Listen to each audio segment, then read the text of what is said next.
নমস্কার বন্ধুরা, আমি আজকের এসেছি দক্ষিণ বারাসতে ধর্মরাজ মন্দিরে পুজো দিতে। আজ বুদ্ধ পূর্ণিমা। এই বুদ্ধ পূর্ণিমার দিন ধর্মরাজ মন্দিরে বড় করে পুজো হয়।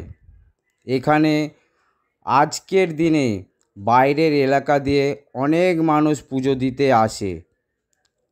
আজ আমার ছেলে 14 বছর হয়ে গেল। আমার ছেলে কথা বলতে পারতো না। ডাক্তারের চিকিৎসা ও ধর্মরাজ ঠাকুরের আশীর্বাদে আমার ছেলে আজ সম্পূর্ণ সুস্থ।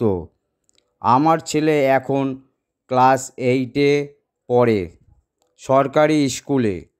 জয় ধর্মরাজ ঠাকুরের জয়। আমার পরিবারের কল্যাণের সাথে সাথে সারা পৃথিবীর মানুষ সুস্থ থাকার কামনা করি। ধর্মরাজ ঠাকুরেও সূর্যদেবের পুত্র। ধর্মরাজ ঠাকুরের আর এক নাম যমরাজ ঠাকুর। নমস্কার।